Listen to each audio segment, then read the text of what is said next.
गांव के दिल में अनुज अपने माता पिता के साथ खेतों में काम करता है, जो उनके सरल जीवन की लय से बंधे हैं। अनुज के चारों ओर गांव के जीवन की शांति है, लेकिन सतह के नीचे एक बड़े उद्देश्य की लालसा छिपी है।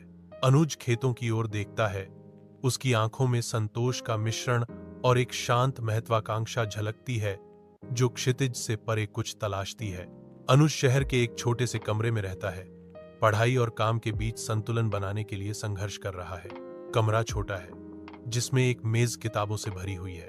अनुज अनमोल से मिलता है, जो उसी कॉलेज में पढ़ता है। वे एक दूसरे की ओर आकर्षित होते हैं।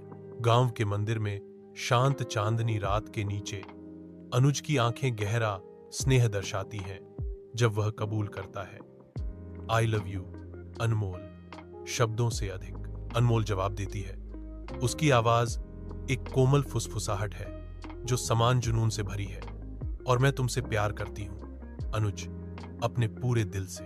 अचानक अनमोल की बहन प्रकट होती है।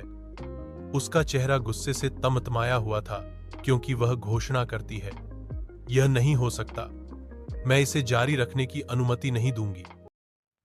दीदी अपने कमरे में अकेली बैठी है, अनमोल और अनुज की यादों से घिरी हुई। उसका चेहरा चिंता और गुस्से का मुखौटा है। वह तस्वीरों को ध्यान से देखती है। उसकी चिंता गुस्से में बदल जाती है। मजबूरी से प्रेरित होकर दीदी फोन उठाती है। उसकी आवाज कांपती है, क्योंकि वह घोषणा करती है, मुझे कुछ करना होगा, मैं उन्हें एक साथ नहीं रहने दे सकती।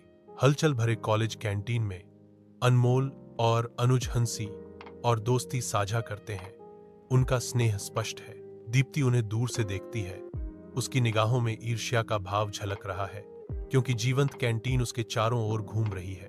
दीप्ति के चेहरे पर एक कोमल मुस्कान फैल जाती है, जो कैंटीन के जीवंत अराजकता के बीच उसके दिमाग में आकार ले रही एक योजना का संकेत देती है। घर की कोमल रोशनी में अनमोल और अनुज बैठे हैं, एक साझा भविष्य के सपने फुसफुसाते हुए।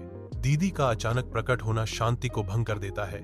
उसके हाथ में कुछ कागजात हिल रहे हैं। उसकी आंखें अनमोल पर टिकी हुई हैं। जैसे ही दीदी के शब्द गर्मी को चीरते हैं, हवा भारी हो जाती है। अनुज ने तुम्हें धोखा दिया है।